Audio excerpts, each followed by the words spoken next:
মরার পরে 16টা দিন পার হবে, আর দেহ ফেটে নারী বুড়ি বের হবে। ওরা 7টা দিন রবে, আর দেহ বলে চারকার, আর মাটির দেহ মাটির তলে পৌঁছে হবে চারকার। আল্লাহুম্মা সাল্লি আলা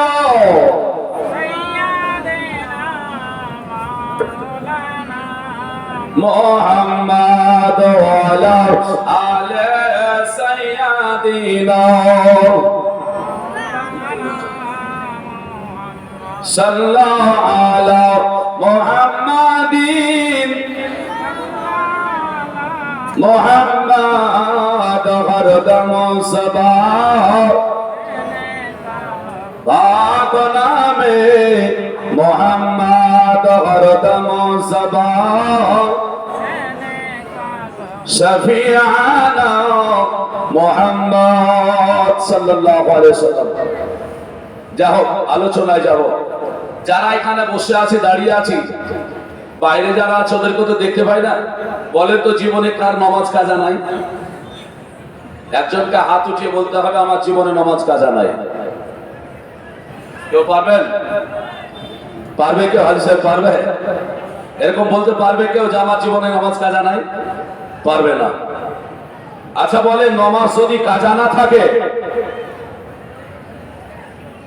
নামাজ যদি কাজা না থাকে, এইরকম মানুষ এখানে নয়, গোটা মুর্শিদাবাদে আপনাদের নজরে আছে যে অমুক মানুষটার জীবনে নামাজ কাজা হয়নি? কারো থাকলে বলবেন আছে? নাই। মুর্শিদাবাদ পার হয়ে চলে যান, গোটা পশ্চিমবঙ্গে এরকম আপনাদের নজর আছে যার নামাজ কাজা নাই? হ্যাঁ, নাই। তাহলে দেখা গেল গোটা পশ্চিমবঙ্গ যদি খোঁজ করি, নামাজ কাজা নাই এইরকম মানুষ মুসলমানের ঘরে খুঁজে পাওয়া যাবে না। আচ্ছা বলেন, নামাজ কাজা নাই এইরকম মানুষ নাই হিসাবে সবাই নামাজ কাজাকারী। তো সবাই যখন নামাজ কাজা করেছেন, আমরা যখন করেছি, তাহলে আমরা মুসলমান আছি না নাই? আছি, আছি না? হ্যাঁ। তাহলে দেখেন, নামাজ কাজা করার পরেও মুসলমান দাবি করেছে। যে নাভির নিচে হাত বেঁধে নামাজ পড়ে তারও নামাজ কাজা আছে, যে নাভির উপরে হাত বেঁধে নামাজ পড়ে তারও নামাজ কাজা আছে, যে হাত ছেড়ে নামাজ পড়ে ইমাম আহমদ বিন হাম্বল রাহমাতুল্লাহ আলাইহির অনুসরণকারী তারও নামাজ কাজা আছে, যে পিছনে হাত বেঁধে নামাজ পড়ে তারও নামাজ কাজা আছে, যে নামাজ পড়ে না ওদের কথা আলাদা বললাম, যে পড়ে নেওয়ার কাজা নাই। তাহলে নামাজ পড়ার পরে কাজা আছে। এখন কথা হলো, কেউ যদি কোন সমাজে কোন শ্রেণীর কোন অনুসরণকারী কোন ব্যক্তি এই বক্তব্য দিয়ে বলে যে যারা নামাজ পড়ে না, যারা নামাজ কাজা করে তারা কাফের, তারা কাফের, তারা কাফের। আচ্ছা বলেন, তাহলে কাফের হতে কেউ বাকি আছে? সবাই কাফের। আচ্ছা এই ফতোয়াটা কে দিয়েছে জানেন? জীবনী বলবো, জীবনী শুনবেন। তবে ফতোয়াটা কারা দিয়েছে জানেন?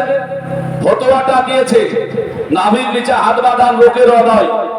যারা নাভির নিচে হাত বেঁধে নামাজ পড়ে এই সমাজের এই পন্থীর লোকেরা কাফের ফতোয়া দেয়নি। যারা হাত ছেড়ে নামাজ পড়ে এই পন্থীর লোকেরা, এই মাযহাবের লোকেরা কাফের ফতোয়া দেয়নি। যারা পিছনে হাত বেঁধে নামাজ পড়ে এই পন্থীর লোকেরা, এই মাযহাবের লোকেরা কাফের ফতোয়া দেয়নি।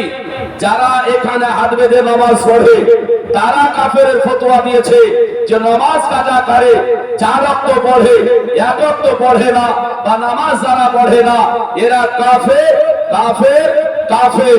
আচ্ছা এবার বলুন, এখানে হাত বেঁধে যারা নামাজ পড়ে তাদের নামাজ কাজা আছে না নাই?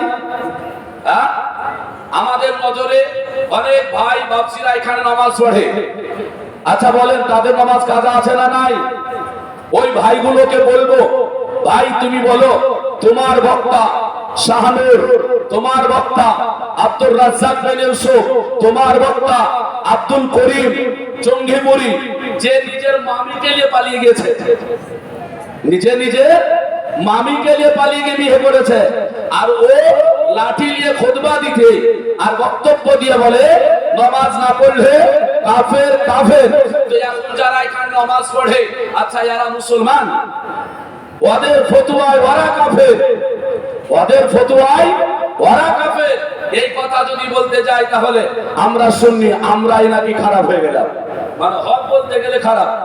আরে ভাই, বলার উদ্দেশ্য হলো তোমার বক্তা যদি তোমাকেই কাফের বলে আর তুমি যদি মেনে নাও যেই কথাটা আবু জাহেল বলে না, যেই কথাটা আবু লাহাব বলে না, যেই কথাটা উতবা সাইবা বলে না, যে কথাগুলো আজকে বর্তমান আমাদের মুসলমানের ঘরে ছেলে মুসলমানের নাম দিয়ে, মুসলমানের খাতায় নাম দিয়ে আজকে এত বড় বড় বক্তব্য দেয়, আজকে গোটা মুসলিম সমাজকে, আজকে গোটা বিশ্ব মুসলমানকে কাফেরে পরিণত করে দিল। এই বক্তব্য আপনাদের কাছে আমার দেওয়ার প্রথম উদ্দেশ্য হলো আপনারা যাবেন, আপনারা জাগ্রত হন, না হলে আমাদের আগামী প্রজন্ম আমাদের বড় বিপদগ্রস্ত হতে চলেছে। কারণ তাদের ফতোয়া আসল রূপ বেরিয়ে এসেছে, আসলে তারা মুসলমানের রূপে নয়, তারা ইহুদি খ্রিস্টানদের রূপে এসে আমাদেরকে নামাজের মাধ্যম দিয়ে ধোঁকা দিতেছে। যদি প্রমাণ না করতে পারি যে ওদের বক্তারা এই কথা বলেনি, আমি গর্দান দিয়ে চলে যাব, যে সাজা দেবেন আমি নেব। আমাকে সবাই হয়তো চিনেন, না চিনলে আমাকে ইউটিউবে চিনবেন, এ কথা আপনাদেরকে বলে দিলাম। প্রমাণ যদি নিতে হয় আমার কাছে নেবেন। এগুলো আমি সব প্রমাণ দেখেছি যে তোমাদের বক্তারা আমাদেরকে কাফের বলে, আর তোমাদেরকে কিছু বললেই আমাদেরকে বেদাতি বলো।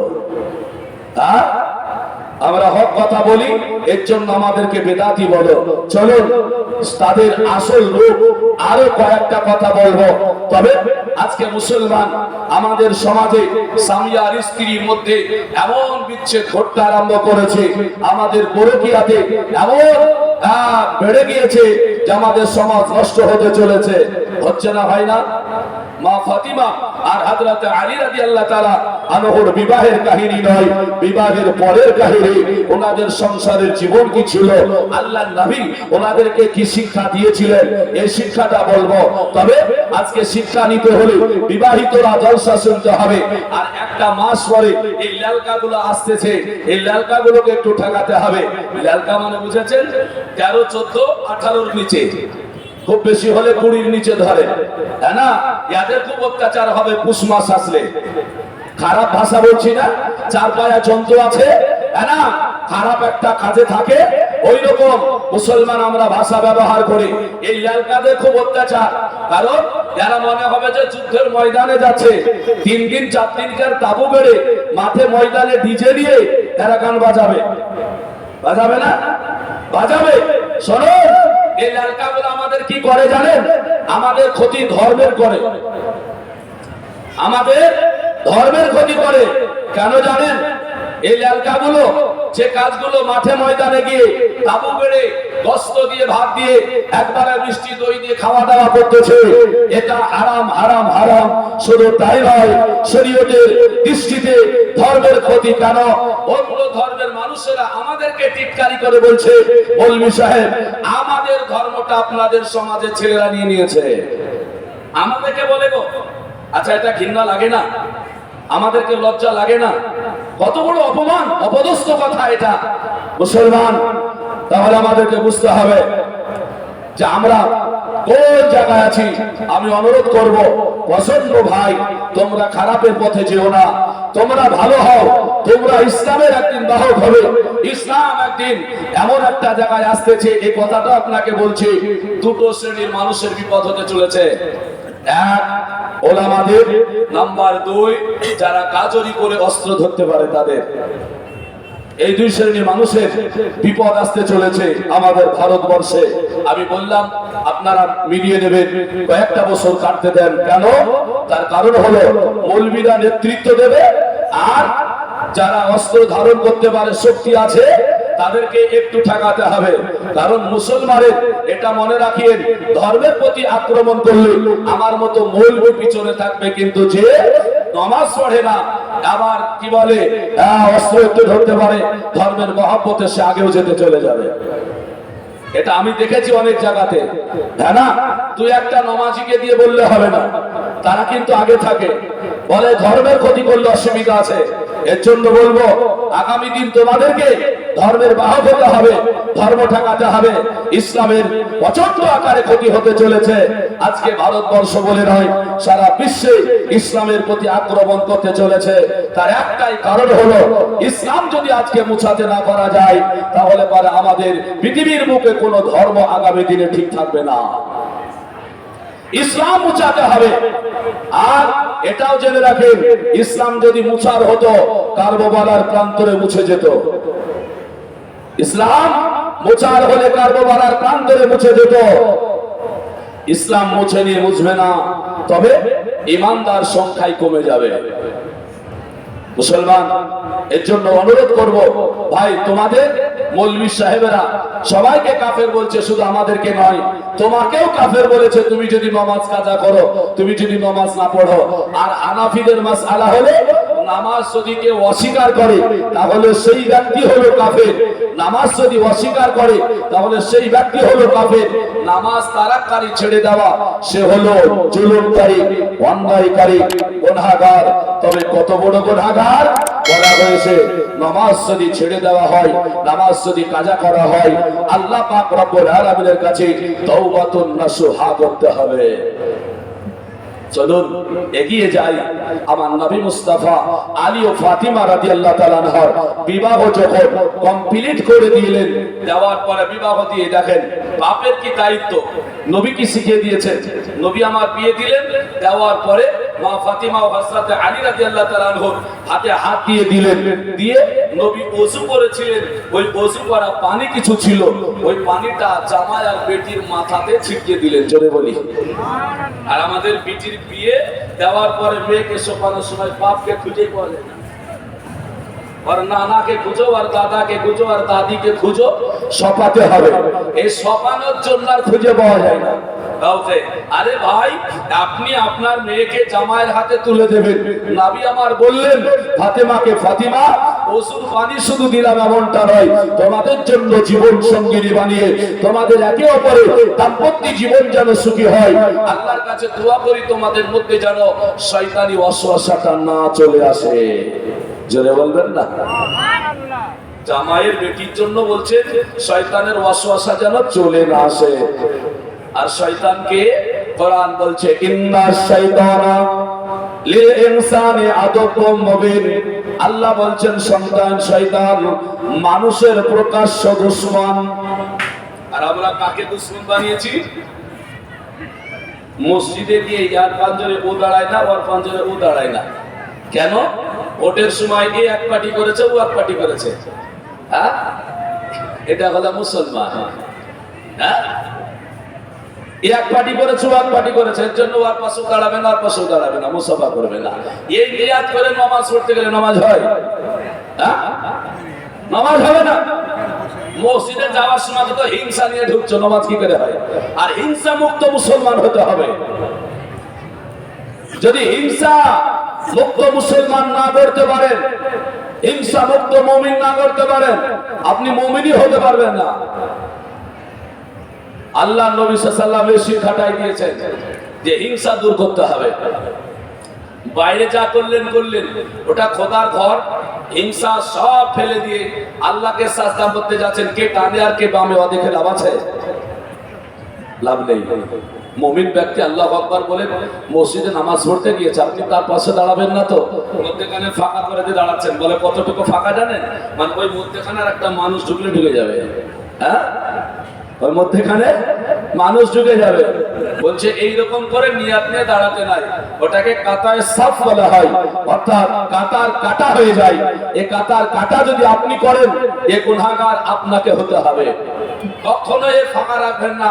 ওটাকেই বলছে শয়তানের ওয়াসওয়াসা, ওখানে শয়তান ঢুকলো। রান্নার দায়িত্ব যিনারা আছেন, তিনাদেরকে বলা হচ্ছে আপনারা মসজিদে দেখা করেন। যিনারা রান্নার দায়িত্ব ছিলেন আপনাদের বলা হচ্ছে আপনারা মসজিদে দেখা করুন। মুসলমান চলো তো নবী পাক আলাইহিস সালাম বিবাহ দিয়ে মা ফাতেমাকে হযরত আলীকে বাড়ি পাঠিয়ে দিলেন। এনারা বাড়ি চলে গেল, কি জীবন ঘটলো বা দরদ করে নিয়ে যায়। আল্লাহুম্মা সাল্লি আলা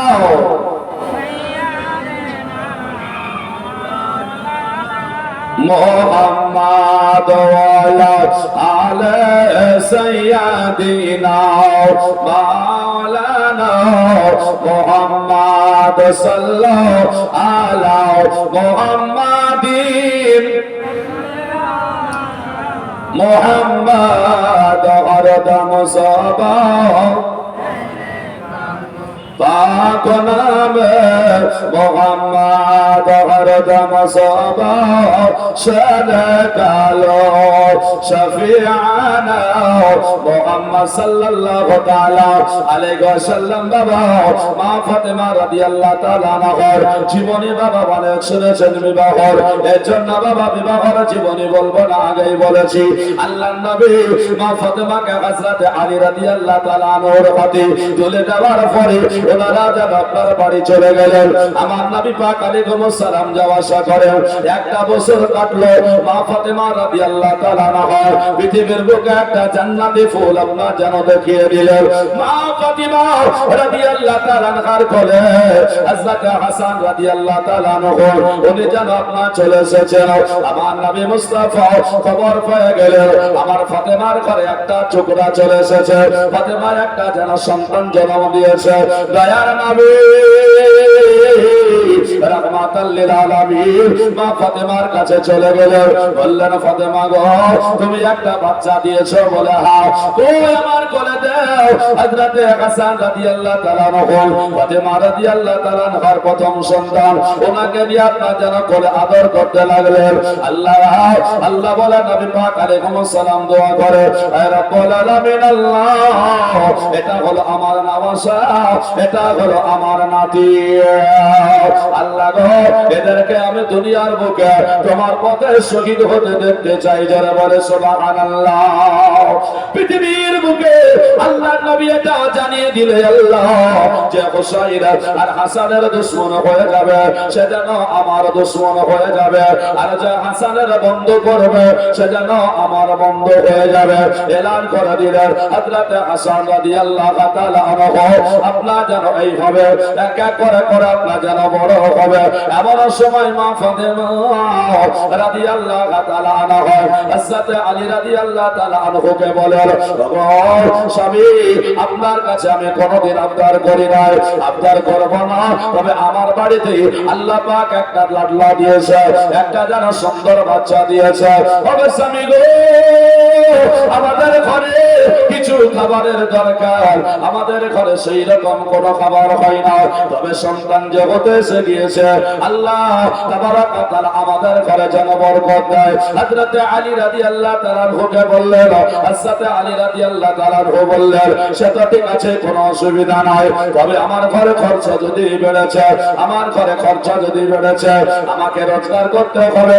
এই কথা যখন শুরু হয়ে গেল, এক দুই করতে করতে মা ফাতিমা জোহরা রাদিয়াল্লাহু তাআলা আনহা আমার হযরত আলী রাদিয়াল্লাহু তাআলা আনহুকে বলেন, বলে আপনি খরচা কোথা থেকে জোগাড় করবেন? আপনার কাছে তো সেই রকম কোনো খরচা জোগাড় করার মতো রাস্তা দেখি নাই। সেই দিন আপনি আমাকে বিবাহের জন্য পয়গাম দিয়েছিলেন, আমি আব্বাকে জিজ্ঞাসা করেছিলাম আব্বা ওই ছেলেটাকে, সেই দিন আমি শুনেছি আপনি হলেন জঙ্গলের রাখাল, আপনি যেন কখনো উট চড়াতেন, কখনো ছাগল চড়াতেন, আপনি কোথা থেকে রোজগার করবেন বলো? হযরত আলী রাদিয়াল্লাহু তাআলা আনহু মনের মধ্যে একটু যেন কষ্ট পেয়ে গেলেন, উনি আর থাকলেন না। হযরত আলী চিন্তা করলেন আল্লাহ আমাদের মধ্যে একটু উঁচু আওয়াজ হয়ে গেল, নিচু আওয়াজ হয়ে গেল, ফাতেমার কাছ থেকে আমাকে এরকম কথা শুনতে হলো। উনি এক পা করে গোটে গোটে পায়ে মনটা বড় ভারী করে খারাপ করে যেন রাস্তার দিকে বেরিয়ে যায়। মনে হলো হযরত আলী রাদিয়াল্লাহু তাআলা আনহু উনি যেন মসজিদের দিকে চলে যাবে। আর আমার নবী মুস্তাফা সাল্লাল্লাহু আলাইহি ওয়াসাল্লাম কিছুক্ষণ পরে যেন বাড়িতে আসলেন। ফাতেমা রাদিয়াল্লাহু তাআলা আনহা আপনার যেন বাড়িতে রয়েছে। আমার নবী পাক আলাইহিস সালামকে দেখে ফাতিমা আমার নবীর সামনে দাঁড়িয়েছে, জোরে বলে সুবহানাল্লাহ। বন্ধুগণ আমার আল্লাহ নবীকে সাহাবীরা সালাম দিতেন, কুননা ইয়া রাসূলুল্লাহ আসসালামু আলাইকা, এই বলে আপনার যেন সালাম দিতেন। মুসলমানেরা, এ ব্রাদারান ইসলাম, সাহাবারা আমার নবীকে আপনার যেন সালাম দিতেন, ইয়া রাসূলুল্লাহ বলে ডেকে সালাম দিতেন গো। হাদিস যদি আপনাকে শোনায় বুঝতে পারবেন, আমাদেরকে যে হাদিসটা শোনায় আসসালামু ক্বাবলাল কালাম, আগে সালাম তারপরে কথা না, আগে সালাম তারপরে কথা। আজা হাদিসুন মুনকার, এই হাদিসটা হলো মুনকার। অনেকে বলছে না, বলে সালাম আগে দিতে নাই, আগে কি বলে কালাম নয়, আগে সালাম। আমরা ইয়া নবী বলি, তো এটাকে বলছে আগে তোমরা নবীকে ডেকে তারপরে সালাম দিচ্ছ, এভাবে চলে না। এদের দলিল হলো আসসালামু ক্বাবলাল কালাম, আগে সালাম তারপরে কথা। আর এই হাদিসটাকে বলা হয় হাজা হাদিসুন মুনকার, এই হাদিসটা হলো মুনকার, সহি নয়, জোরে বলি সুবহানাল্লাহ। বন্ধু আমার ভাইরা, তবে সালাম দিতেন কি করে?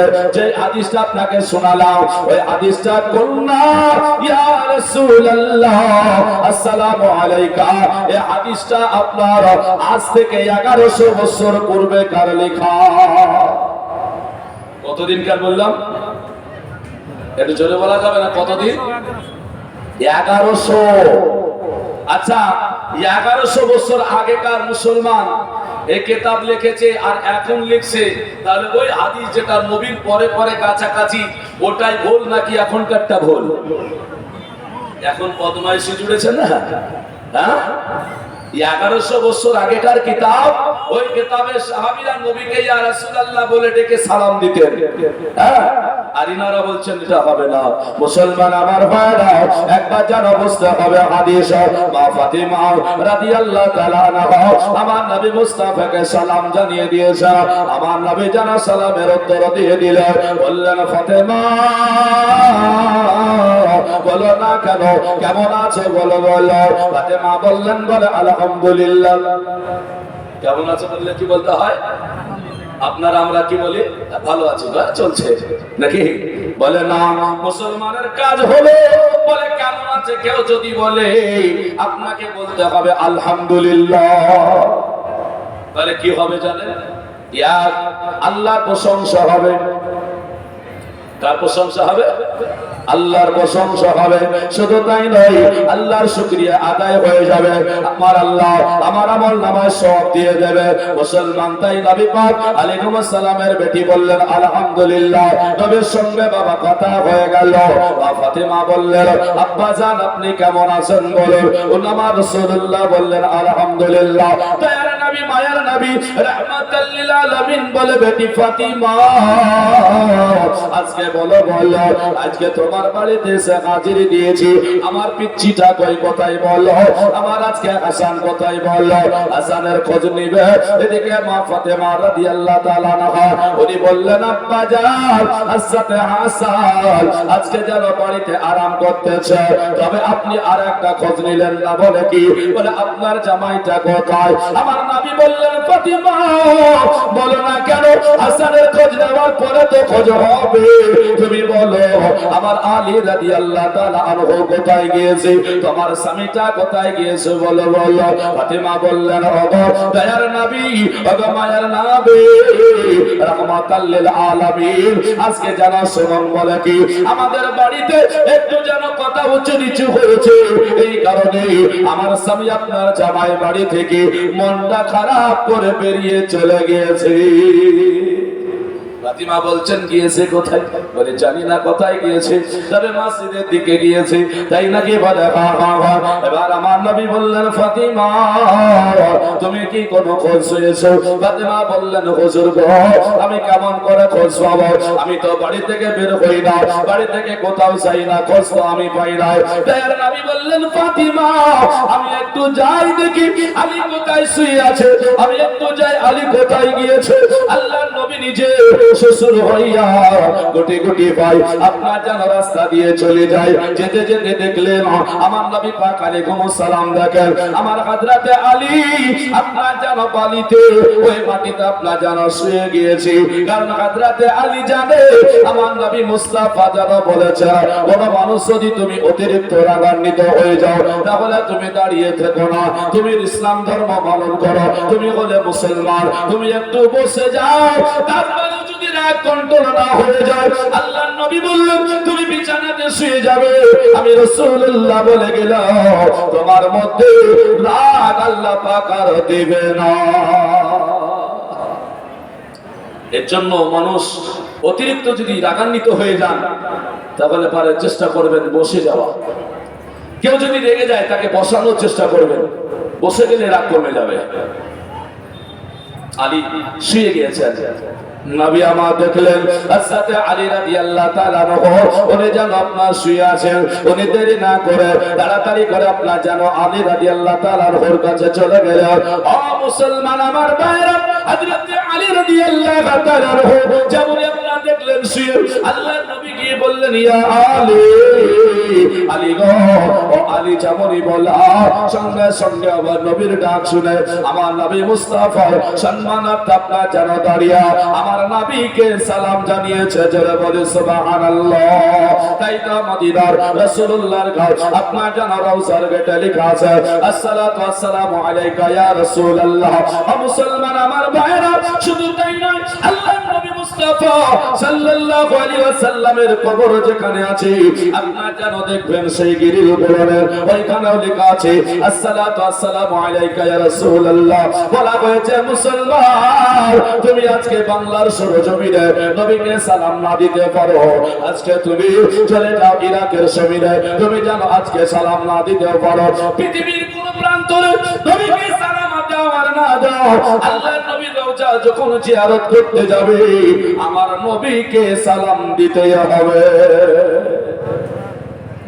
কি বলে দিতে হবে? আসসালাতু ওয়াসসালামু আলাইকা ইয়া রাসূলুল্লাহ বলে এ সালাম বাবা দিতে হবে। কোনো উপায় আপনার নাই নাই না, আপনি যাই করুন না কেন, কথাই বলে বাহাদুরি যতই করো আজকে চলবে না তোমার বাহাদুরি, কারণ আমার রাসূলুল্লাহ এখনো শেষ হয়ে যায় নাই। যতই করো না কেন রাসূল আমার আছেন আমরা মানি। তবে মক্কা থেকে মদিনায় যদি আপনি না যান তাহলে কি হারাবেন জানেন?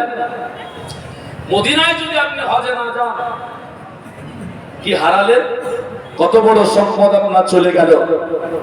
অনেকেই দেখছে বলছে মদিনাতে কিছু নাই, মদিনাতে যে কি হবে বলে না, অনেকেই বলছে। একটা বই বেরিয়েছে, আপনারা জানেন না বইটা, বুঝেন না, তাই না? জিয়ারতের উদ্দেশ্যে স্বপ্নের দেশে, কথাটা বুঝতে পারলে? জিয়ারতের উদ্দেশ্যে স্বপ্নের দেশে, তার মানে কোনটা বোঝায়? মক্কা মদিনা নাকি বলছেন? চলে যাচ্ছেন। বইটার মধ্যে লেখা আছে যে মদিনাতে কিছু নাই, যা আছে সব মক্কা শরীফে আছে, মদিনা শরীফে কিছু নেই। তবে তার কিতাবে সে লিখতে পারে। বুখারী শরীফে কি বলে ওটা দেখুন।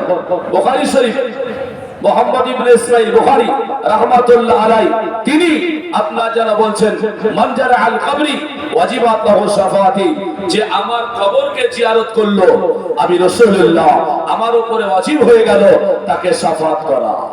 জোরে বলবেন না? আচ্ছা, ওয়াজিব কাজা করলে তারাক করলে গুনাহ হয় না? হয় না? তো আমার আপনার উপরে যদি ওয়াজিব হয় আর ওয়াজিবটা যদি ছুটে যায় তাহলে আমার আপনার যদি গুনাহ হয়, রাসূলুল্লাহ বলছেন যে আমার কবর যে জিয়ারত করলো তার উপরে আমার শাফাত ওয়াজিব হয়ে গেল। তো নবী মুস্তাফার কবর জিয়ারত করনে वाला, নবী মুস্তাফার কবর মানে কবরের কাছে দোয়া করনে वाला কিয়ামতের ময়দানে রাসূল বলছেন আমি তারে শাফাত করব, আমার ওয়াজিব হয়ে যায়। যদি ঈমান নিয়ে এটা বিশ্বাস নিয়ে কেউ করে কিয়ামতে নবীর শাফাত পেয়ে যাবে। আচ্ছা,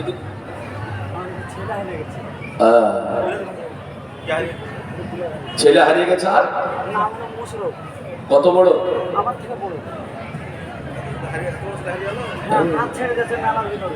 আচ্ছা ঠিক আছে, বাড়ি কোথায়? বাড়ি শিল্পকর মানে যুবককে দেখছেন তো, এ ভাই বলছে আমার চাইতে বড় ছেলে হারিয়ে গেছে। মানে মেলার ভিতরে হাত ছেড়ে দিয়েছে। হ্যাঁ, তাহলে চিন্তা করেন, মানে এর চাইতে বড় ছেলে হারিয়ে গেছে, আর বাড়ি বেশি দূর নাই, শিল্পকর, বুঝেছেন? তার মানে ও হারিয়ে গেছে কিন্তু পালিয়ে গেছে, আল্লাহ জানে। বুঝেছেন? যাক, অসুবিধা নাই। শিল্পকরের কোনো ভাই যুবক তুমি যদি থাকো, তোমার একটা যুবক ভাই তোমাকে খোঁজ করছে, তুমি এখানে চলে এসো। মুশারফ নাম নাকি? হ্যাঁ, যাই হোক, বাইরে যদি কোথাও থাকো তাহলে চলে আসো, আর যদি পালিয়ে যাও তো কোনো অসুবিধা নেই নাকি? আপনারা জানেন না, কিছুদিন আগে আপনাদের বালির ঘাটে একটা মেয়ে 2 থেকে 3 বছরের একটা বাচ্চা কন্যা সন্তান রেখে অন্য ছেলের সাথে পালিয়ে গেছিল। আপনাদের বালির ঘাটে এই কেসটা এখানকার এই মহেশপুরের গ্রামে, বুঝলেন? মানে ছেলে মেয়েটার বিয়ে হয়েছিল অন্য কোথাও, তো মানে ছেলে বালির ঘাটে ওর মানে মেয়েটার ভাইকে দেখে ছেলেটাকে দিয়ে আসছে বলে ও পালিয়ে গেছে নতুন হাতে, বুঝেছেন? তো যাই হোক, মুসলমান একে শোনে ঘটে, অনেক ছেলে হারিয়ে যায়, আজকে বড়টা হারাচ্ছে। তো যাই হোক মুসলমান, লক্ষ্য করুন তো, যে কথা বলছিলাম যে রাসূলুল্লাহ সাল্লাল্লাহু আলাইহি ওয়াসাল্লাম বললেন যে শাফাত ওয়াজিব হয়, তো রাসূলুল্লাহ শাফাত করবে। এবার মদিনা শরীফে যদি না যান তাহলে পরে এত বড় সম্পদ আপনি হারিয়ে দিলেন, এটা চিন্তা করবেন। এর জন্য সাইড থেকে যদি আসে যে মদিনায় গিয়ে কোনো লাভ নাই, ও আলোচনা ও আওয়াজ শুনে কোনো লাভ নাই। মুসলমান আমার ভাইরা, তাই তো হযরত আলী মুর্তজা রাদিয়াল্লাহু তাআলা আনহু উনি আপনারা জানো আল্লাহর নবী সম্মানার্থে দাঁড়িয়ে নবীকে সালাম দিয়া মাথা নিচু করে দাঁড়িয়ে গিয়েছেন। হযরত আলী আর কিছু বলতে পারে না।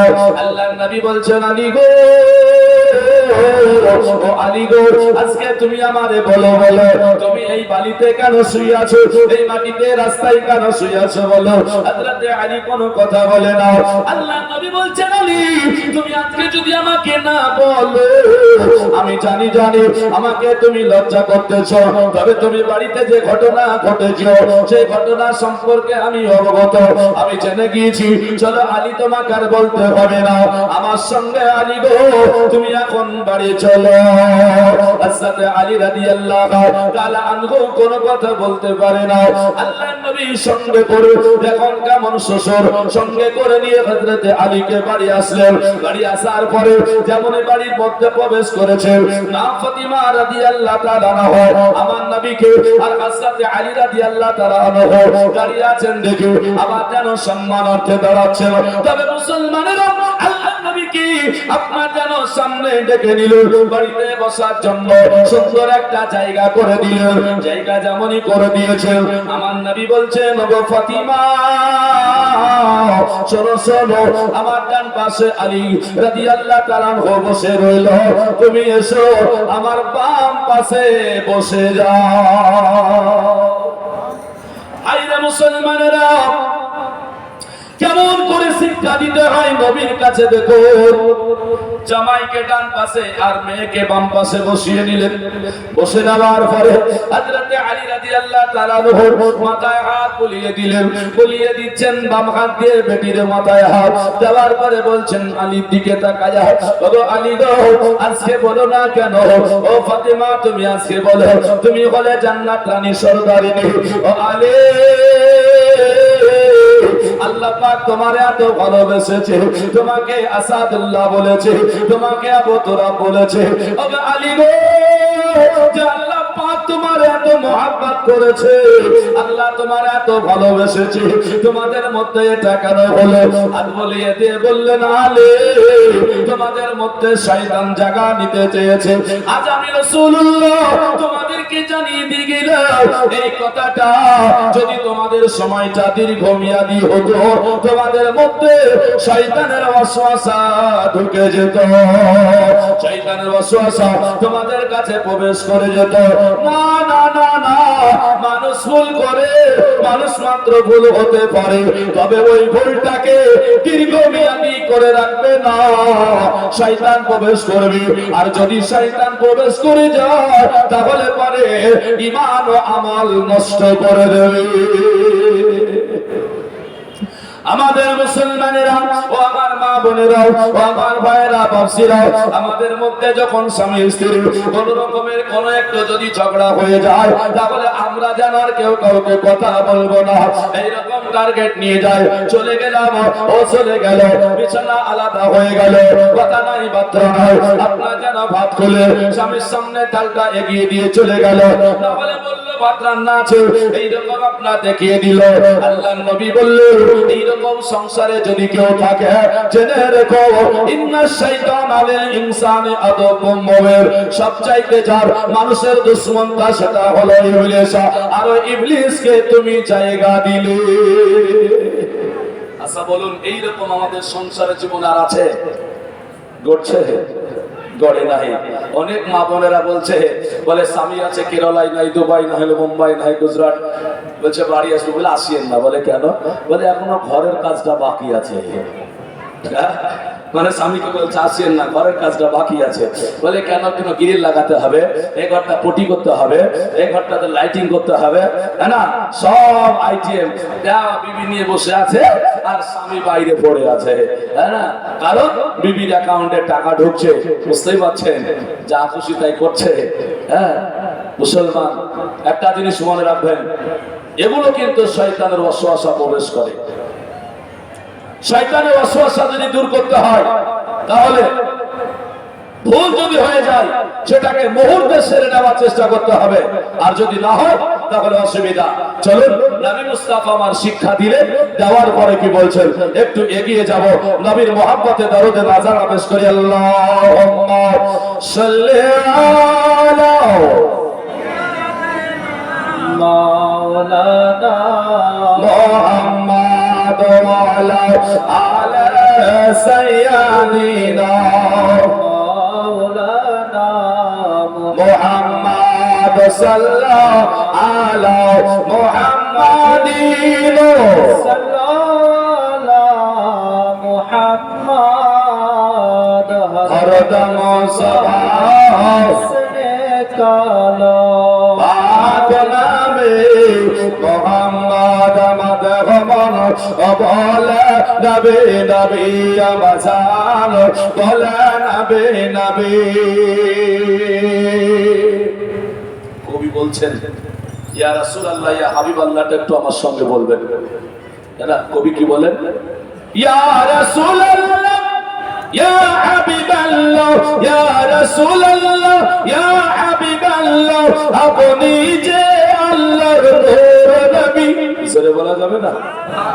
আচ্ছা, কারো যদি মোবাইলে কোনোদিন শুনে থাকেন যে নূরের চাইতে মাটির সম্মান বেশি, একটু হাত দিয়ে বলিয়েন তো, বাংলাদেশের বা কোনো মৌলবীর ওয়াজ শুনেছেন যে নূরের চাইতে মাটির সম্মান বেশি? মানে নূরকে সেজদা করতে বলেছিল মাটির উপর, বলে আল্লাহ পাক ফেরেশতাকে বললেন সেজদা করো আদম নবীকে, এর জন্য বলছে মাটির তৈরি। এই ওয়াজ আপনারা শুনেছেন?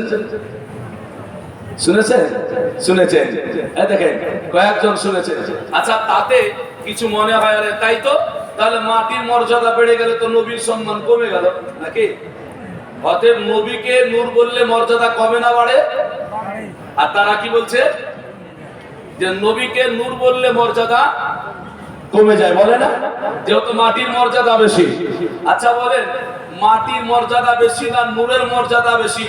নাকটা বলবো, তার আগে কোরআনের একটা দলিল আপনাকে দিই।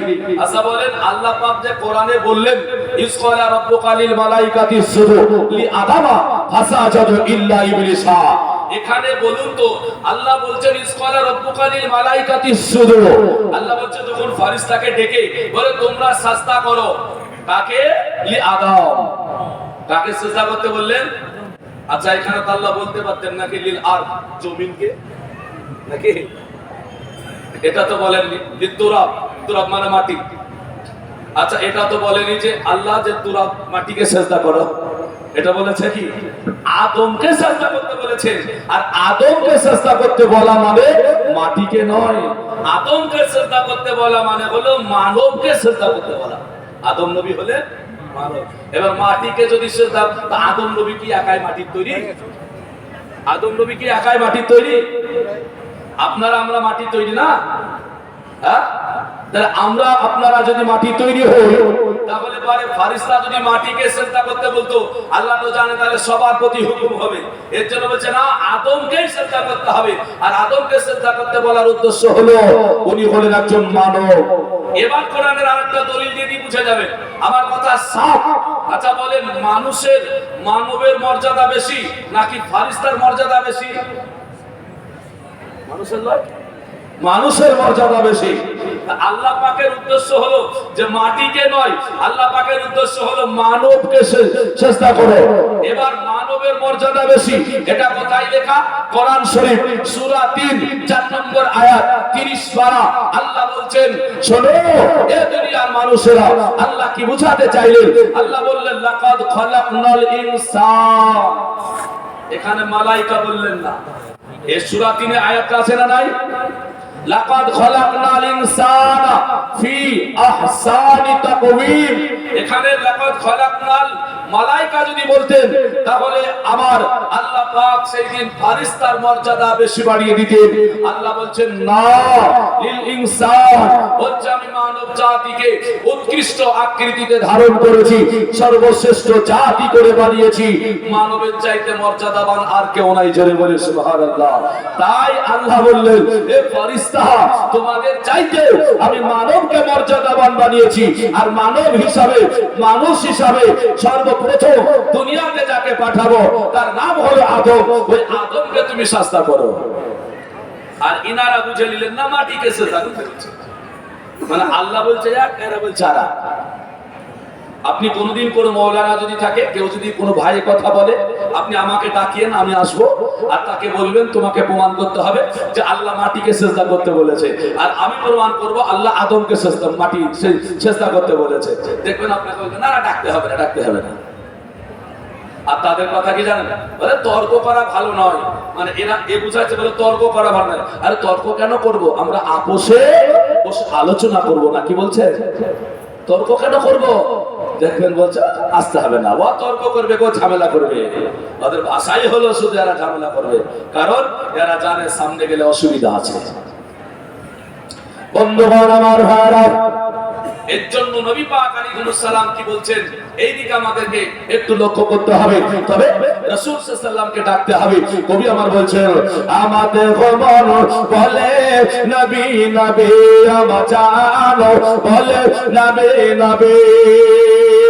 ইয়া রাসূলুল্লাহ, ইয়া হাবিবাল্লাহ, আপনি যে আল্লাহর নূর নবী, আপনি যে আল্লাহর নূর নবী।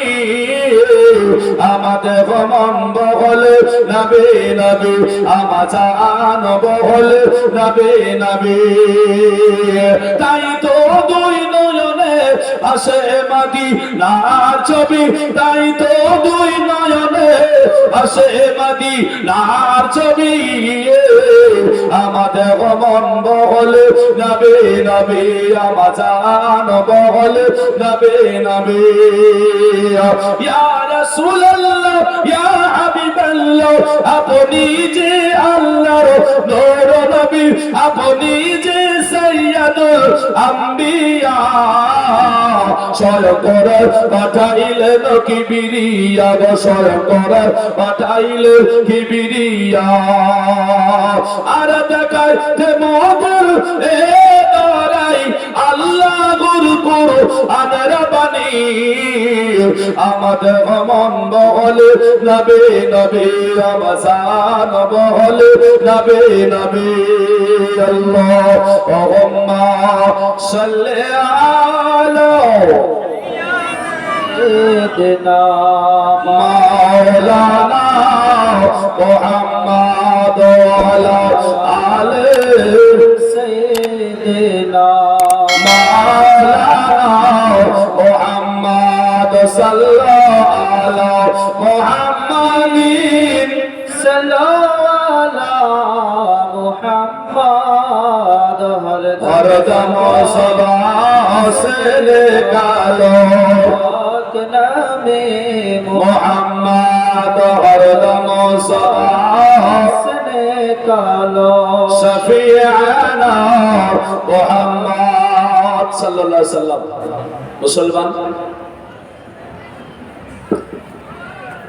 আমি যে কথা প্রথমে বলেছিলাম একটা কথা মনে পড়লো, এর জন্য বলছি যারা বাপজি বয়সকালে বিয়ে হয়েছে তাদের জন্য একটা আহলে হাদিস হলে খুশির খবর, বুঝেছেন? মানে ওই দিকে চলে গেলে ইবাদত কম। তাদের ফতোয়া হলো যে মেয়েরা কবুল করলে বিয়ে হবে না, বাপকে কবুল করতে হবে।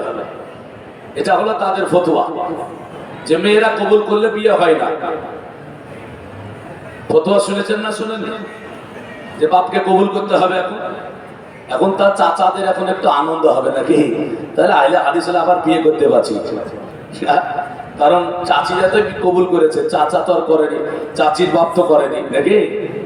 এখন করছে মেয়েরা, এই মেয়ের বাপেরা আইলে হাদিসদের, আর আগে মেয়েরাই করতো। তাহলে এখন কি করবেন? নতুন করে বিয়ে করবেন? মুসলমান খবরদার, কখনোই নয়। নবীর আদর্শ নিয়ে আসুন, নবীর জীবন কাহিনী নিজেদের মধ্যে গড়ে তুলুন। দুই বেটিকে, জামাইকে আপনার যেন সুন্দর পরিবেশ দিয়ে বললেন, বেটি শোনো, বলে কি কোনদিনের তরে যেন তোমার আওয়াজ তোমার স্বামীর কাছে উঁচু না হয়ে যায়। জোরে বলবেন না? কোনদিন যেন আওয়াজ উঁচু না হয়ে যায়। মা বোনেরা একটু লক্ষ্য করুন, জান্নাতে যাবেন, আপনাদের জান্নাতের নেত্রী, আপনাদের জান্নাতের সর্দার ইনি যিনি, তিনি তো মা ফাতিমা রাদিয়াল্লাহু তাআলা আনহা, তাই না? আর তিনাকে নবী বলছেন, বলে হযরতে আলীর সামনে তোমার আওয়াজ যেন উঁচু না হয়ে যায়, একটু সাবধানে কথা বলিও। আওয়াজ উঁচু হলে কি হবে? পুরুষ মানুষ বাইরে থেকে কোথাও থেকে ব্যবসা বাণিজ্য করে কোথায় কিভাবে ছিল, বাড়িতে আসবে, তোমার আওয়াজ যদি উঁচু হয়ে যায় তাহলে তার একটু রাগটা বেড়ে যাবে, ক্ষতি হয়ে যাবে। আচ্ছা, এই ঘটনা আমাদের হয় না? হয় না? আপনি সারাদিন কাজকর্ম করে এখানে আসলেন, আসার পরে দেখা গেল বাড়িতে এসে বলছে, আপনি যদি আপনি বাড়িতে আসলেন, আসার পরে বিবি যদি আপনাকে বলে এক কাজ করো, বলে কি, বলে ওই জগে পানি আছে নিয়ে এসে একটু খাই, একটু রাগটা ধরে যায় না? বলে এত কাজ করে আসলাম, আমার বাড়িতে একটু শান্তি নাই। এ কথা কেন? মুসলমান এর জন্য বলছে, স্বামী আসলে পানি খাওয়ার আগে, পানি পান করার আগে স্বামীকে পানিটা একবার দেওয়ার চেষ্টা করবো নাকি, পানিটা একটু দেওয়ার চেষ্টা করবো, যে আপনি পানি পান করবেন, দূর থেকে আসলেন, একটু পিপাসা লেগেছে, আর পানিটা কিন্তু আপনি 10 মিনিট 15 মিনিট অন্তর যদি একটু পান করবো মনে করেন অসুবিধা নেই নাকি। এর জন্য রাসূল সাল্লাল্লাহু আলাইহি ওয়াসাল্লাম পানিকে খুব ভালোবাসতেন এবং পানি পান করতে বারবার করে বলতেন। এখন ডাক্তাররা বলছে বেশি বেশি করে পানি পান করো, ডাক্তার বলে না, বলে না, বেশি বেশি করে পানি পান করো। দুজনকে শিক্ষা দিয়ে বললেন ফাতেমা এইরকম। হযরতে ফাতিমা রাদিয়াল্লাহু তাআলা আনহা উনি আপনার জানা বললেন, আব্বা জান আজকে আপনার কাছ থেকে আরেকটা শিক্ষা নিলাম, আজকে আমি কথা দিয়ে দিলাম জিন্দেগিতে কোনোদিন যেন আমি আমার স্বামীর কাছে কোনো জিনিস আবদার করিনি আর করব না। তবে আরেকটা কথা আমি বলে দিই আব্বা জান, আমার স্বামী হযরতে আলী রাদিয়াল্লাহু তাআলা আনহুর কাছে কোনোদিন আমার আওয়াজটা উঁচু করব না। ও আমার মা বোনেরা, লক্ষ্য করে যদি দেখেন, শুনেন, বুঝতে পারবেন আওয়াজটা আমাদের উঁচু করা যাবে না। সঙ্গে সঙ্গে হযরতে আলী রাদিয়াল্লাহু তাআলা আনহু উনি আপনার যেন অবাক হয়ে গেলেন। আমার হযরতে আলী রাদিয়াল্লাহু তাআলা আনহু নবীর কথা শুনে টস টস টস টস করে কেঁদে ফেললেন। আমার নবী বলছেন, আলী গো, পাঁচ চোখে কেন পারি, তুমি কান্না কেন করো বলো, এখানে কি কোনো খারাপ কোনো আলোচনা কথা হলো নাকি? হযরত আলী বলে, লা ইয়া রাসূলুল্লাহ, হুজুর কোনো খারাপ আলোচনা হয় নাই, কোনো খারাপ কথা হয় নাই, তবে আমার মনের মধ্যে অন্যরকম ভাবনা ছিল। আজকে আপনি এত বড় শিক্ষা দিয়ে গেলেন, বাবা আল্লাহর নবী গো, আমার সামনে আমার বিবি যখন বলে আমি আওয়াজ উঁচু করব না, তখন আমি যেন কেমন মনে হয়ে গেলাম।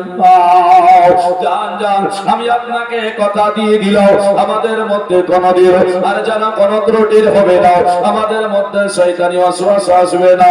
আল্লাহর নবী বললেন, আলী তুমি জানো আমার ফাতিমা তোমার বাড়িতে যতদিন রয়েছে, যতদিন জীবিত থাকবে, যতদিন দুনিয়াতে থাকবে, ফাতিমা থাকাকালীন তোমার জন্য অন্য বিবি হালাল হবে না।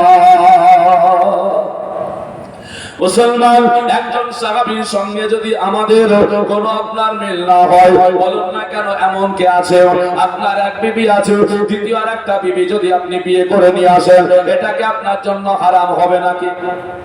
হারাম তো হবে না। আমার নবী বলছেন আলী গো তোমার জন্য চলবে না, তোমার জন্য হালাল নয়। তাহলে সাহাবীর জন্য এক জায়েজ, আমাদের জন্য আরেক জায়েজ। সাহাবীর জন্য একটা হুকুম, আমাদের জন্য আরেকটা হুকুম। এবার আপনার নবী পাক আলাইহিস সালাম বাড়িতে রেখে চলে আসলেন।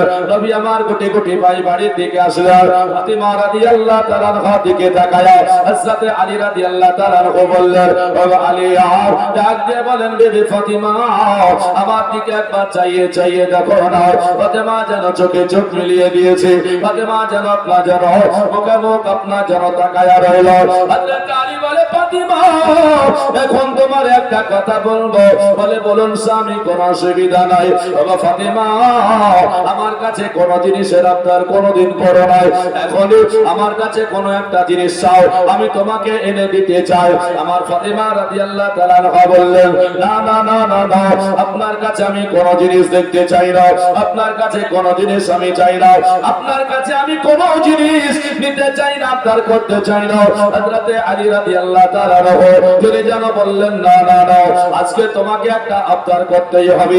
আমার হযরত ফাতিমা চিন্তা করে, আল্লাহ আমার বাড়িতে হযরত হাসান রাদিয়াল্লাহু তাআলা আনহু রয়েছে, আমার বাড়িতে একটা খরচ বেড়েছে। আল্লাহর নবী এটাও শিক্ষা দিয়েছিলেন ফাতিমাকে, ওগো ফাতিমা তোমার বাড়িতে চারটে যদি তরকারি থাকে, চারটে যদি মধ্যে তিনটায় যদি হয়ে যায়, তুমি চারটে রান্না করবে না, তিনটা যদি রান্না করো তাতে বরকত হয়ে যাবে। এটা হলো সংসারে আপনার জানো মহিলা, এটা হলো ভালো। কারণ হলো আপনার আমার ঘরের মা বোনেরা সংসার যদি বড় করব মনে করে এভাবেই করতে পারবে। মানে কেন, যদি দেখা গেল চারটে আছে বাড়িতে আলু, নবীর শিক্ষা দেখলো তিনটে রান্না একটা রেখে দিয়ে কি করবো, ওটাও দিয়ে দিই।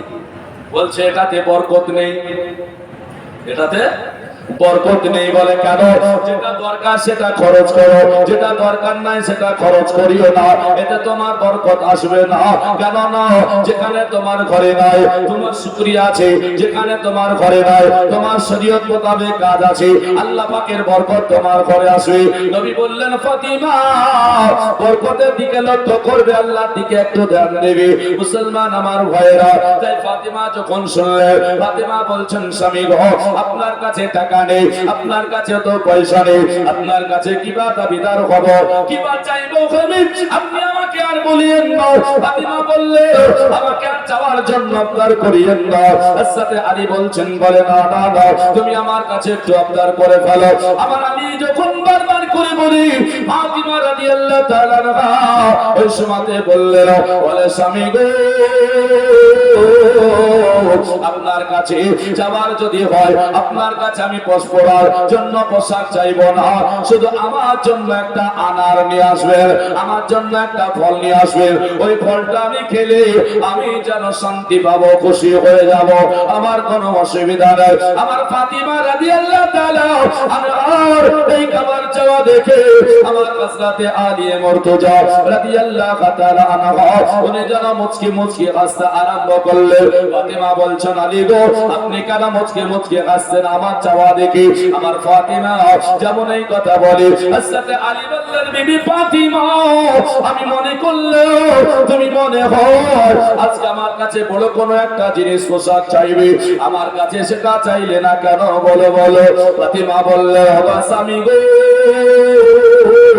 আমি তো অন্য কারো নয়। ফাতিমা কি বলছেন, আমি তো অন্য কারো নয়, নাকি বলছেন? তার মানে স্বামী গো আমি বললাম আপনার জন্য, আপনি যখন আমার কোন পোশাক দেখবেন খারাপ আছে, আপনার যখন মন যেটা চাইবে আপনি নিয়ে আসবেন, আর আমি পরবো, আর আমি পরলে তো দেখবেন আপনি, অতএব আপনার পছন্দ যেটা সেটাই নিয়ে আসবেন, আমার চাওয়ারেতে কিছু থাকে না। আমাদের বিবিরা মানবে? হ্যাঁ, আমার বিবি বলবে হবে না। বলছে কেন? তোমার চোখে চুটে না, এই পাও ঘুরে ঘুরে, এই পাও ঘুরে ঘুরে। ফাতিমা বলছেন আমি পরবো আর আপনি দেখবেন, আর আমাদের ঘরের বিবিরা বলে আমি পরবো লোকে দেখবে। বলে না, বলে না, স্বামী দেখবে কথা বলে না, লোকে দেখবে। আর লোকে দেখলে কি হবে? বাচ্চারা দেখবে, যুবকেরা দেখবে, বুড়ারা দেখবে, মেয়েটা কত সুন্দর শাড়ি পরেছে রে, কত সুন্দর পোশাক। আমার রাসূল বলছেন, জগতের মানুষ সবাই যদি বলে ভালো, আর তোমার স্বামী যদি বলে ভালো না, তো আল্লাহ বলবে ওটা আল্লাহর কাছেও ভালো না। হ্যাঁ, এর জন্য পোশাক মেয়েদেরকে করতে হয় স্বামীর পছন্দে, সাজন গুজন করতে হয় স্বামীর পছন্দে। স্বামী যেটা পছন্দ করবে সেটাই করতে হবে। স্বামী যদি মনে করে যে আমার বিবি না সাজলেই ভালো, না সাজাটাই স্ত্রীর জন্য যথেষ্ট, স্বামী খুশি তো ওনাকে খুশি হতে হবে। এবার স্বামী যদি বলে না, আমার স্বামী সাজন গুজন হয়ে থাকবে, তার জন্য আমাকে অনেক রকম ক্রিম পাউডার এনে দিতে হবে, তাহলে বিবিকে সাজতে হবে যে না, আমার স্বামী সাজন গুজন ভালোবাসে, আমাকে সাজতে হবে, তবে বাড়ির মধ্যেই। নাকি বলছেন? কিন্তু অবাক লাগে গো, বলে কি জানেন, বাড়িতে তালবেলিম প্রবেশ করলে, বাড়িতে মৌলবি প্রবেশ করলে, যদি মেয়েটার মাথায় কাপড় না থাকে, বাড়ির বকা রেখে পালিয়ে আসতে হয়। গলা খাড়ে দিতে পারি, সালাম দিতে হয়, জানো না?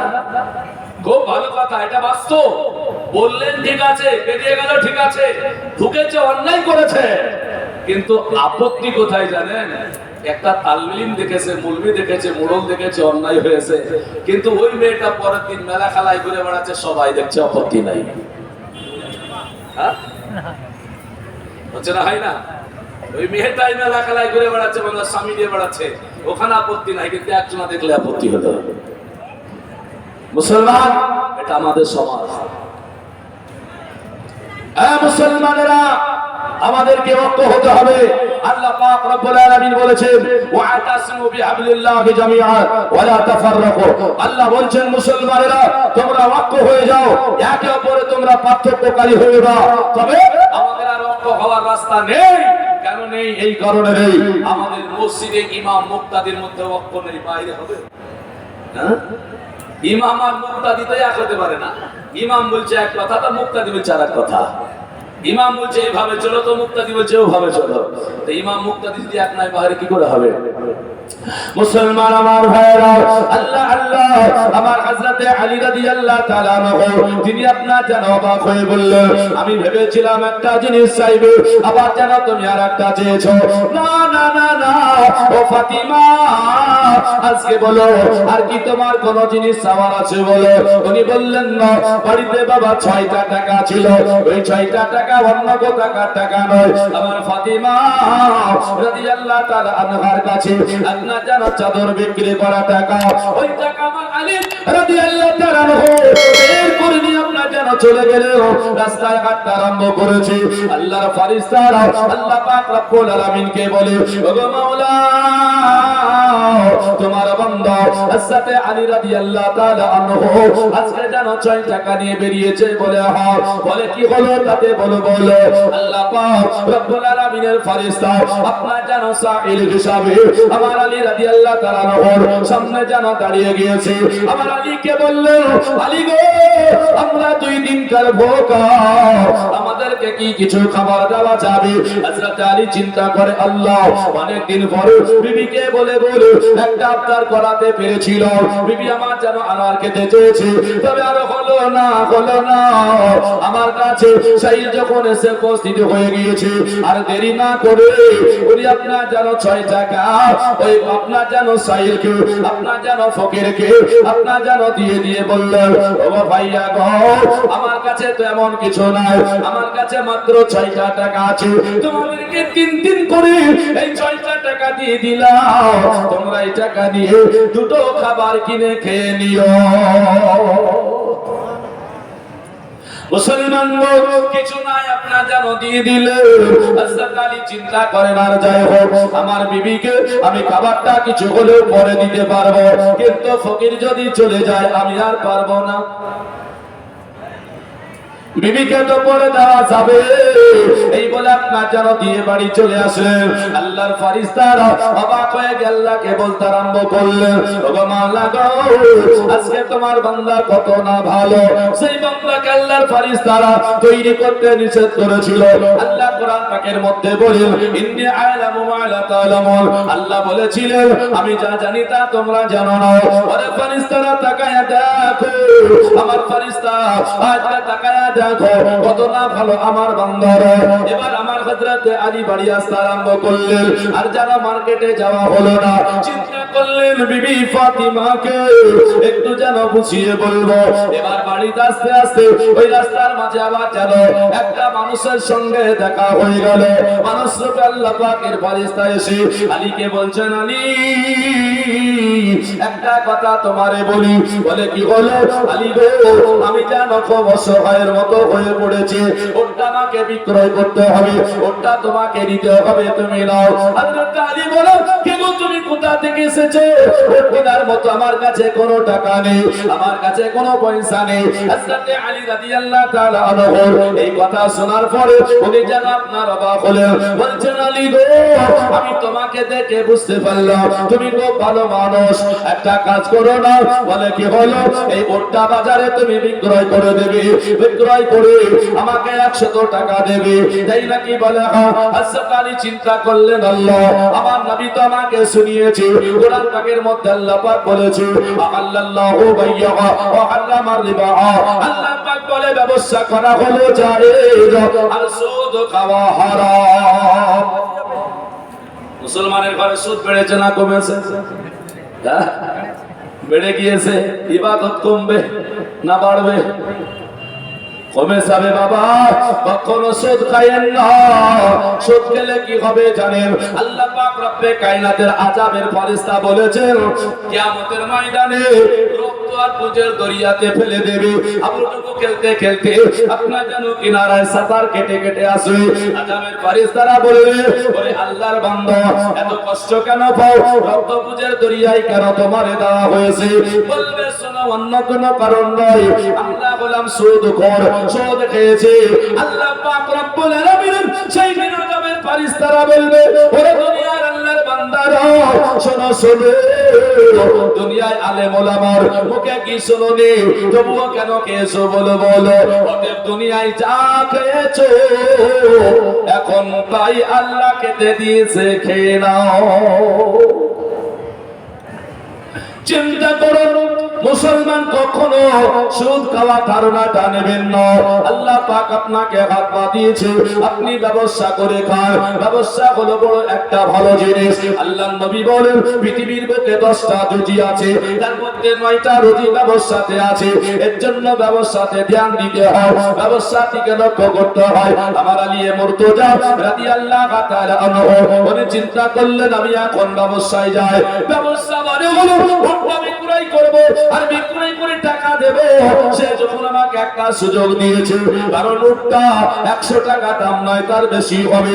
উনি আপনার যেন ওটাকে নিয়ে বললেন, ভাইয়া গো, তুমি চলে গেলে হবে না, তুমি চলে গেলে হবে না, আমি বিক্রয় করে তোমাকে টাকা দিয়ে দেব। হযরত আলী রাদিয়াল্লাহু তাআলা আনহু উনি আপনার যেন ওটা নিয়ে গোটে গোটে পায় আপনার যেন বাজারের দিকে রওনা হয়ে যায়, মার্কেটের দিকে রওনা হয়ে যায়, হাটের দিকে চলে যায়। যাওয়ার পরে হযরত আলী রাদিয়াল্লাহু তাআলা আনহু আপনার যেন ওটা নিয়ে প্রবেশ করেছেন। যেই দুইজন বান্দা আসবে, আল্লাহর ফেরেশতারা ছিল, তারা আবার যেন অন্য রূপ ধারণ করে হযরত আলী দরবারে হাজির হয়েছে। বলে, আলী, আজকে বলো বলো, ওটার দাম কত নেবে? ওটা বিক্রয় করবে? হযরত আলী বললেন, হ্যাঁ, আমি তো বিক্রয় করব। বলে, কত টাকা নেবে বলো? হযরত আলী চিন্তা করেন, আল্লাহ, আমি তো দিয়ে এসেছি একজনের কাছে, সে তো 100 টাকা নেব বলেছে, আমি কত টাকাই বা বলবো? হযরত আলী বললেন, ভাইয়া, তোমরা যখন ক্রয় করব বলেছো, তোমরা বলো না কেন, আমি দিয়ে দেব, অসুবিধা নাই, বলো না। ওনারা বললেন, ভাইয়া গো, আমার হযরত আলী রাদিয়াল্লাহু তাআলা আনহু দিকে তাকায়া বললেন, আলী, এই ওটা আমি তোমার 160 টাকা দাম দেব। সরে বলে সুবহানাল্লাহ। হযরত আলীর বেরনে চলে এসেছে। আল্লাহ, আমরা হলে ভাবতাম না, আমরা হলে চিন্তা করতাম না। হযরত আলী চিন্তা করে, আল্লাহ 160 টাকা কেন বললো, আর অন্য কিছু কেন বললো না? হযরত আলী মুর্তজা রাদিয়াল্লাহু তাআলা আনহু উনি জানো আপনারা জানো বললেন, ভাই গো আমি কথা দিলাম জান জান অসুবিধা নাই, 160 টাকাতে ওটা আমি তা আর আপনারে দিয়ে দিলাম। চিন্তা করছেন আল্লাহ, এটা কেন হলো, এটা কেন হলো? 60-এর বেশি কেন বলে না, কমে কেন বলে না? ওরে আপনার জানো দিয়ে দিলেন, দিয়েছে 100 টাকা পরিশোধ করলেন, থাকলো আপনার জানো 60 টাকা। চিন্তা করছেন আল্লাহ, আমার বিবি তো আমার কাছে আনার খেতে চেয়েছিল, আমার বিবি তো আমার কাছে ফল খেতে চেয়েছিল, উনি আপনার জানো 60 টাকা নিয়ে ফল কিনে আপনার জানো সমস্ত ফলগুলো বাড়ি থেকে নিয়ে আসছে। বিবিকে বলবেন, হাইরে সংসারের জীবন, হাইরে বর্তাঙ্গিনী বিবি, হাইরে বাড়ির রমণী কারে কই গো ফাতিমা থেকে লক্ষ্য করুন, বুঝতে পারবে ও আমার মা বোনেরা নিজেদের স্বামীকে কি বলে কৈফিয়ত দিতে হয়। দেখুন না কেন গো আমার ফাতিমা রাদিয়াল্লাহু তাআলা আনহা আপনার যেন বাড়িতে হযরত আলী রাদিয়াল্লাহু তাআলা আনহু 60 টাকার ফলগুলো নিয়ে যখন বাড়ির দিকে রওনা হয়েছে, বাড়িতে প্রবেশ করেছে, হযরত আলী গুটি গুটি ভাই মুচকি মুচকি হাসতে হাসতে মা ফাতিমার নিকটে চলে যায়। মা ফাতিমা রাদিয়াল্লাহু তাআলা আনহাকে আপনার যেন বললেন, বিবি এই নাও তুমি যে চেয়েছিলে সেই ফল আমি যেন নিয়ে চলে আসলাম। আমার ফাতিমা রাদিয়াল্লাহু তাআলা আনহা তিনি যেন বলছেন, বলে স্বামী গো আপনি বলুন, আপনি বাড়ি থেকে 6 টাকা নিয়ে গিয়েছিলেন, এত ফল তো 6 টাকায় পাওয়া যায় না, আপনি এত টাকার ফল আপনি কোথায় পেলেন বলুন বলুন। হযরত আলী বলছেন, ফাতিমা আমি এনেছি, তুমি খেয়ে নাও, আর কেন জিজ্ঞাসা করো বলো। ফাতিমা বললেন, আমি জানি আপনি 6 টাকা দিয়েছেন, এত ফল 6 টাকা পাওয়ার কথা নয়। তাহলে কি করতে হবে? আমার আলী রাদিয়াল্লাহু তাআলা আনহুকে বলেন, হুজুর আপনি আমাকে কিছু জিনিস লুকাচ্ছেন, কিছু জিনিস আমার কাছ থেকে লুকিয়ে রাখছেন, আমাকে গোটা আমাকে যেন সমস্ত ঘটনাটা কিছু একটু বলুন না কেন? হযরত আলী রাদিয়াল্লাহু তাআলা আনহু উনি আপনার যেন মুচকি মুচকি হেসে বললেন, বাবা বিবি ফাতিমা আল্লাহর নবী সাল্লাল্লাহু আলাইহি ওয়াসাল্লাম বলেছিলেন, কেউ যদি 1 টাকা দান করে আল্লাহ পাক তারে 10 টাকা দান করার সওয়াব দান করে দেবে, বলে সুবহানাল্লাহ। কেউ যদি 1 টাকা দান করে আমার আল্লাহ রাব্বুল আলামিন তার ঘরে 10 টাকা বরকত দান করে। আল্লাহ পাক আমার নবী আল্লাহ পাকের নবী জানিয়ে দিয়েছিলেন, তাই আমি যখন ও নবী ফাতিমা আমি যখন 6 টাকা নিয়ে ওই মার্কেটের দিকে যেতেছিলাম, ওই মার্কেটে যাওয়ার সময় আমার যেন একটা কাছে 2 জন এসে চেয়েছিল, আমি 6 টাকা দান করে দিলে আমার আল্লাহ আবার যেন ঘুরে আসার পথে ওট মিলিয়ে দিয়েছিল। সেই ক্ষেত্রে একটা ব্যবসা হয়ে এই ব্যবসাতে আমি 60 টাকা লাভ করেছি। মানে আমার আল্লাহ 6 টাকা দান করার কারণে হয়তো আমার আল্লাহ রাব্বুল আলামিন আমাকে 60 টাকা দিয়েছে, বোঝা গেল কেউ যদি 1 টাকা দেয় আমার আল্লাহ রাব্বুল আলামিন তারে যেন 10 টাকা দান করার সব আল্লাহ দান করে। জোরে বলি সুবহানাল্লাহ। ও মুসলমানেরা আজকে আপনাদের কাছে একটু যেন বলে যাই গো, আপনারা যেন মসজিদ আছে, মাদ্রাসা আছে, এতিম আছে গো, এর জন্য আপনাদেরকে লক্ষ্য করতে হবে বাবা। ছোট্ট করে আমি জীবনীটুকু একটু নিয়ে যাব, মধ্যেখানে একটা নাতে রাসূল পেশ করব, তবে অনেক মানুষ আছে বাবা ধৈর্য ধারণ করবেন, কারণ আজকে বড় বড় মুফতি এখানে আছে। আজকে আপনার যোগ্য বিজ্ঞ দারসে বুখারী পড়ানো আপনার জানা মুফতি আছেন, আমার পরিচিত জানা মুসলমান আমার ভাইরা, ওই রকম ব্যক্তি এখানে এসে যে আসবেন আমার পরে ইনশাআল্লাহ হজে তার ওসাওয়া হলো না, পথে একদিকে ঘটনা সাথীরা সব চলে গেল গো, ফিরে দেখিল না। মাশাআল্লাহ, আপনাকে সব দিয়ে পাঠিয়েছে নাকি? হ্যাঁ, আপনাকে ভালোবাসে মনে হয় গো। হ্যাঁ আলহামদুলিল্লাহ, আপনাকে আরো দিবে, যান ইনশাআল্লাহ দিবে, দেখবেন। ও হজে তার ওসাওয়া হলো না, পথে একদিকে ঘটনা সাথীরা সব চলে গেল গো, ফিরে দেখল না। আব্দুল কাদের জিলানীর হজ যাওয়া হলো না।